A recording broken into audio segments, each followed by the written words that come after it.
Foram tipo 7 horas de voo e ainda tem mais 2 horas e mais uma escala e depois 2 horas. Pelo amor de Deus, parece infinito, infinito mesmo.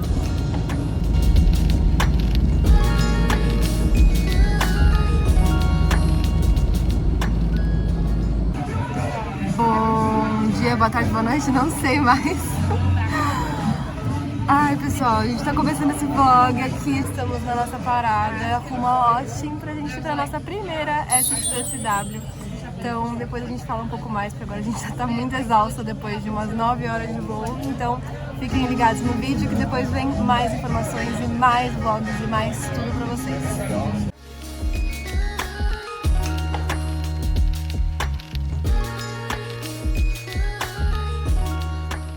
Bom dia, hoje é dia 7, a gente veio aqui no Convention Center retirar a nossa badge, que é o que dá acesso a toda a conferência. A gente aproveitou para pegar o mapa do festival e eles também te dão uma bebida de graça todos os dias do festival aqui, então é só apresentar esse ticket e a gente agora vai pegar nossa bolsinha da SXSW. Mas é bem grande esse lugar de registration, tem lugar para você ver seu hotel, para você, se você for imprensa, tem tudo aqui basicamente, qualquer dúvida. Carolina com badge. Olha, uma coisa importante é que tem um lugar de acessibilidade, onde você consegue solicitar tanto um acompanhante como acesso especial da sua badge, da sua credencial, então é bem legal isso, eles têm um compromisso com acessibilidade aqui, o que é bem importante. Bolsinha e credencial pegadas, agora bora tomar café da manhã.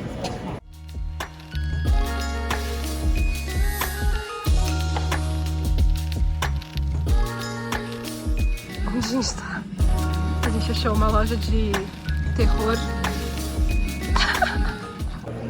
A conferência começa amanhã só, então hoje a gente tá andando pela cidade para tentar se localizar, porque ela acontece em vários espaços diferentes. Agora a gente tá no Convention Center, que é onde fica a maioria das coisas, mas tem várias palestras que estão em hotéis, então a gente também tá se localizando pra gente poder aproveitar ao máximo.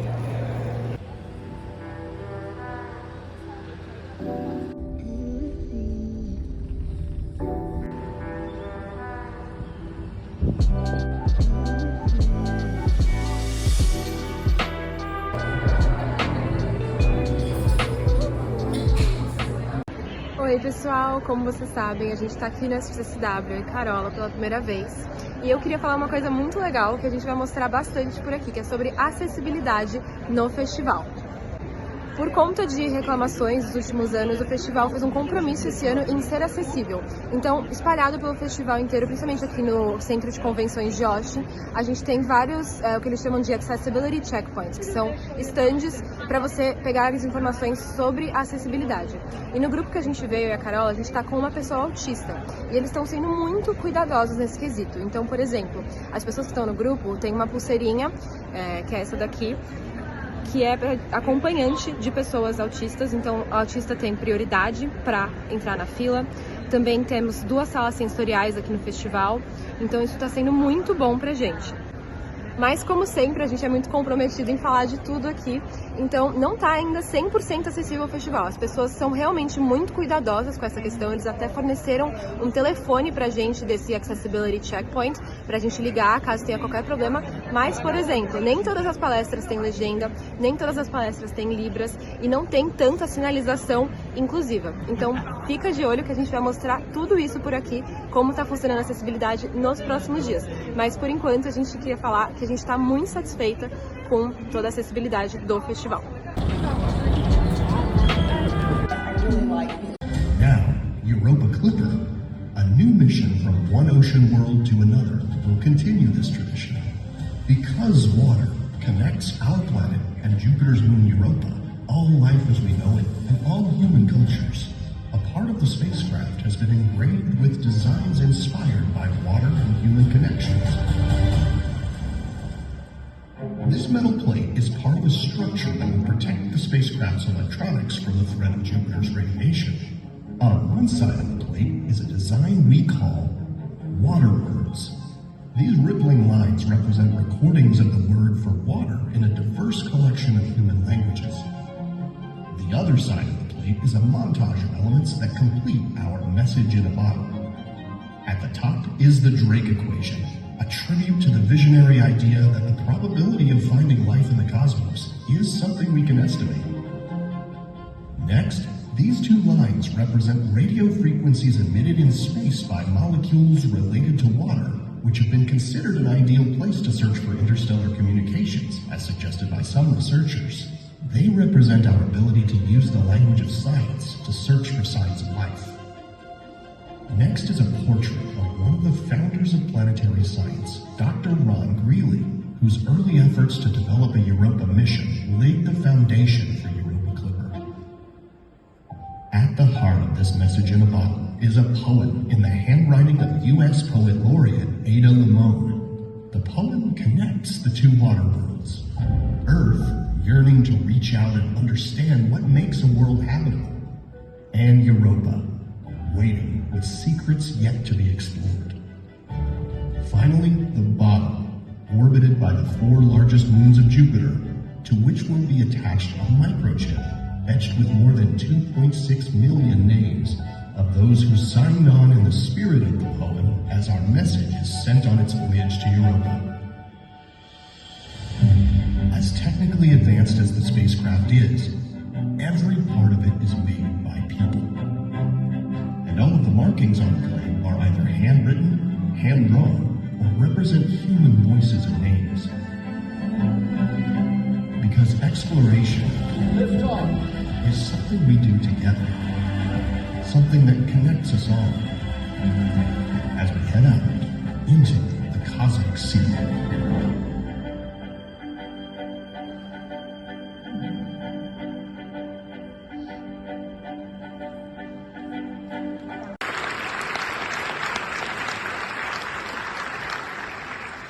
So I will tell you, we talked about, how important it is to try and fail and try and go again. This is the trial version.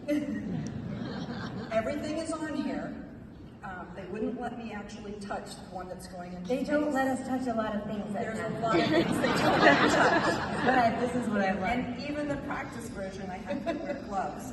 But here it is. Here's the words on one side and Ada's poem on the back. And you got to see this. Not everybody's going to get to see what this actually looks like. Oops. They'll never let me touch it. But how cool is that? It's right here in Austin, Texas. So very cool. Strength or leadership, you can believe that that is possible.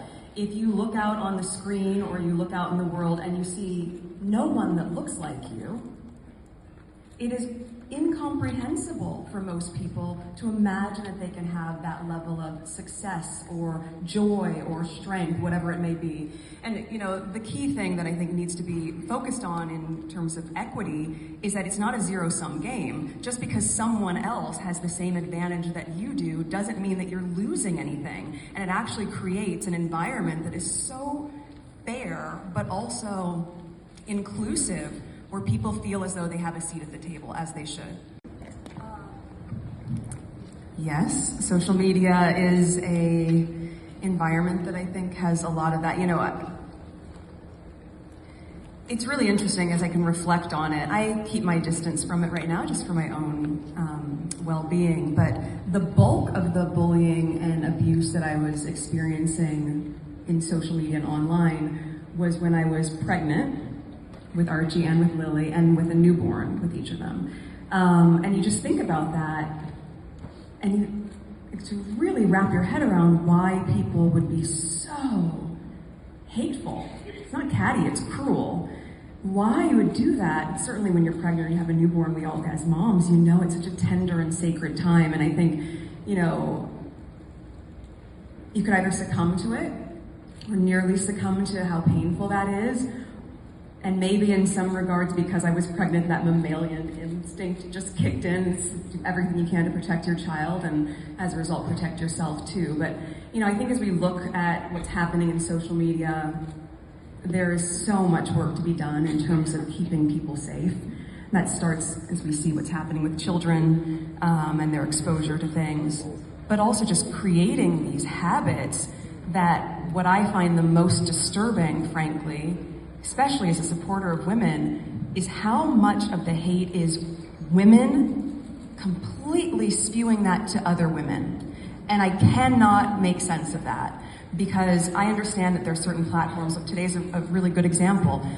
This is being streamed on one of those platforms, and it's also fantastic because people are going to have access to hear all of this brilliance and all of this insight, and at the same time it's a platform that has quite a bit of hate and rhetoric and incentivizes people to create pages where they can churn out very, very inciting comments and conspiracy theories that can have a tremendously negative effect on someone's mental health, their physical safety. So I think we have to really take a look at that when we're talking about how many women are in leadership positions, as you're saying in broadcast. There are a lot of women that are at the highest level, executive level, who are great champions of women, who are great philanthropists, and they are working in these spaces, and yet they're allowing this kind of behavior to run rampant. And at a certain point, they have got to put the do's behind the say's and really make some changes on a systemic level. And then, you know, on the flip side of that, we have a responsibility in all of that. The systemic change has to happen at the same time as the cultural change is happening. Because if you're reading something terrible, terrible about a woman, why are you sharing it with your friends? Why are you choosing to put that out in the world? What if it was your friend or your mom or your daughter? You wouldn't do it. And I think that is the piece that is so lost right now in what's happening in the digital space and in certain sectors of the media. We have forgotten about our humanity. And that has got to change, because I understand there's a bottom line, and I understand that a lot of money is being made there. But even if it's making dollars, it doesn't make sense. Right here. Right over here, please.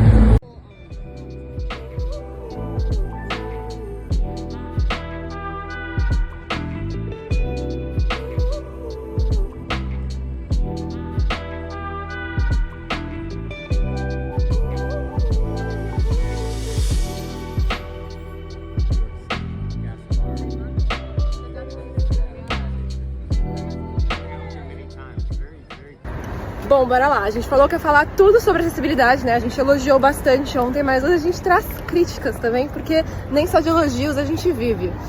As palestras, nem todas têm intérpretes, apesar de que algumas que a gente fez de manhã tinham intérpretes de língua americana de sinais, tinha legendas, mas nem todas têm intérprete de Libras. A Carola foi numa de tarde que não tinha. Além disso, tem lugares reservados para as pessoas com deficiência na frente, lugares de prioridade. E, adivinha, as pessoas não respeitam esses lugares. As pessoas sentam e fingem que estão lá por direito e não deixam as outras pessoas sentarem. Principalmente os brasileiros. Sim, grande problema, né? Enfim, além disso, eles também não estão tomando tanto cuidado com a hiperestimulação. Vou postar um vídeo depois que a Carola foi numa palestra que a tela ficava toda tremendo. Isso, para uma pessoa que tem autismo, por exemplo, não funciona. Então vamos continuar lutando pela acessibilidade nesses eventos, principalmente nesses eventos internacionais de porte tão grande quanto a SXSW. Continuem acompanhando. Bom dia! Bom dia! Bom dia! Segundo dia de SXSW, hoje tá 8 graus, com sensação térmica de 4. Tá frio. Tá muito frio, tá tipo um vento cortante. A gente veio tomar café da manhã aqui no Starbucks, fora do centro, porque ontem a gente tentou ir no centro e tava tipo extremamente cheio, fila quilométrica. Então agora a gente tá esperando pra ir lá pra Downtown, pra já começar a conferência. Hoje a gente tem palestras na linha de 2050, na questão de futuro. A gente tem palestras também sobre pessoas com deficiência, sobre diversidade. A gente tem bastante programação hoje, a gente vai tentar mostrar bastante coisas pra vocês.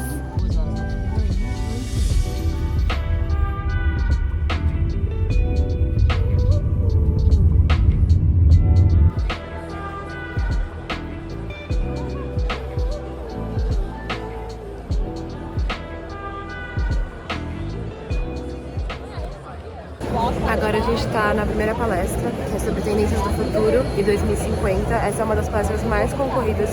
Teve fila de 3 horas antes de espera. Então a gente está aqui e a gente está... Só para mostrar para vocês a questão da acessibilidade, ó. Aqui tem a plaquinha que está reservado e aqui tem a plaquinha também que está reservada para pessoas que falam Libras. Porque o intérprete de Libras, ele fica ali, ó, naquele palquinho aqui. Então vamos ver essa primeira palestra, vamos ver como é que vai ser. Ó, só para vocês verem, o intérprete fica ali. Então aqui nas primeiras fileiras, a maioria é reservado para a questão de quem fala a língua americana de sinais. E daí aqui você tem alguns dos assentos reservados para pessoas com deficiência, pessoas autistas, pessoas com qualquer tipo de deficiência. E também em todas as palestras, por enquanto, tá tendo legenda. Não são em todas que tem Libras, mas na maioria tá tendo legenda. Daí aqui fica o palco, e aí sempre tem uns voluntários em volta pra certificar que tá tudo correndo bem. Mas olha como tá cheia essa sala.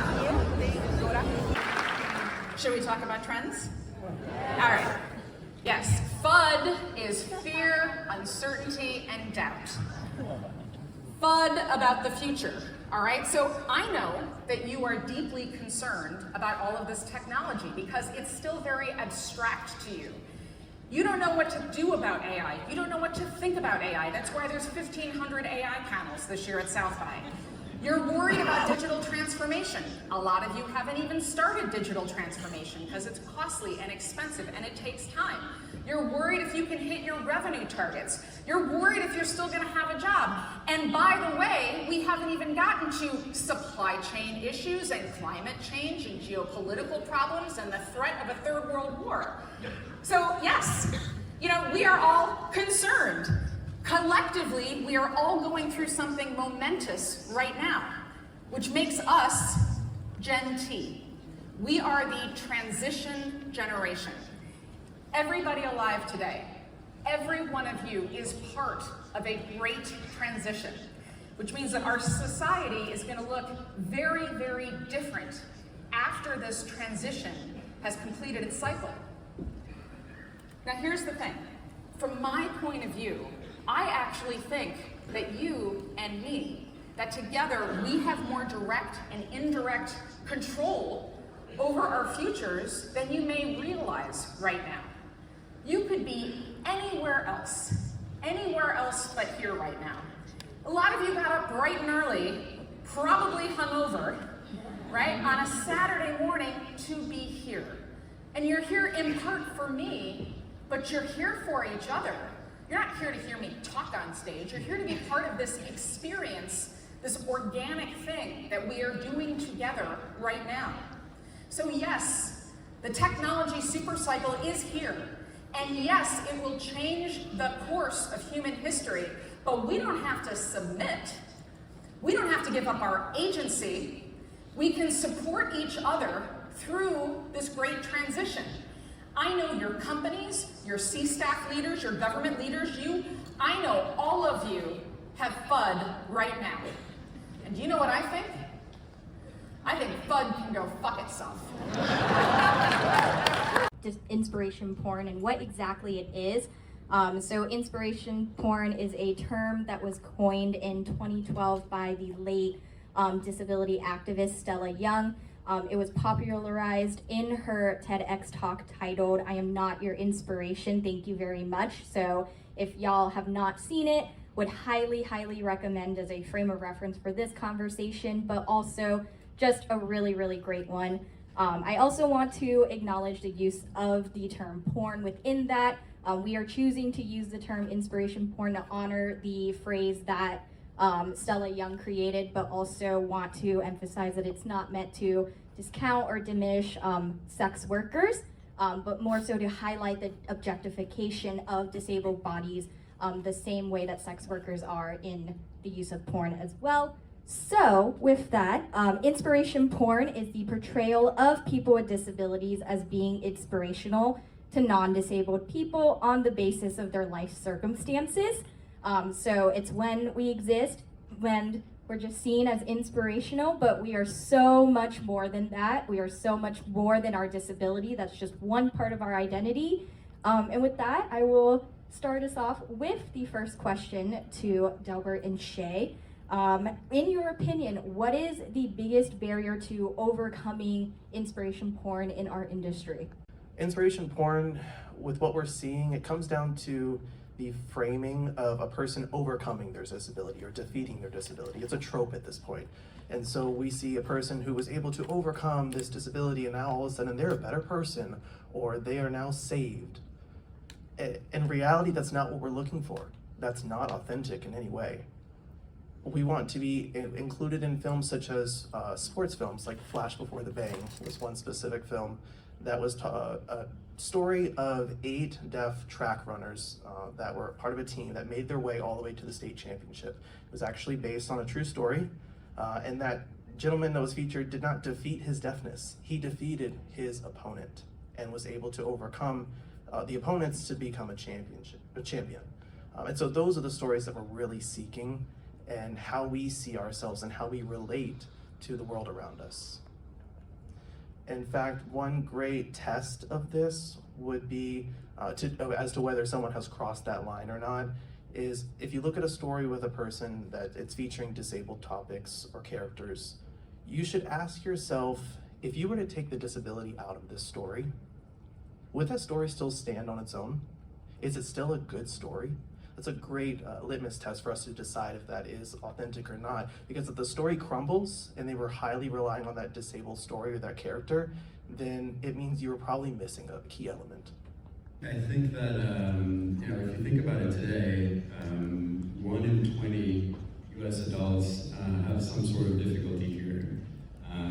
So it just goes to show the magnitude of the impact that captioning videos can have on viewers.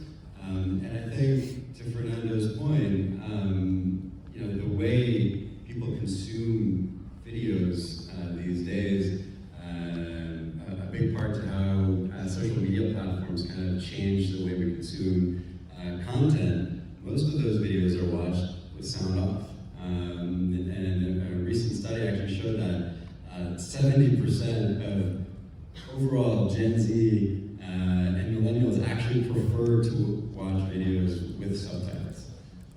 So I think it's a profound shift in how we consume content, and I think as a result, content creators, brands, marketers, creators need to adapt to how they create content as well.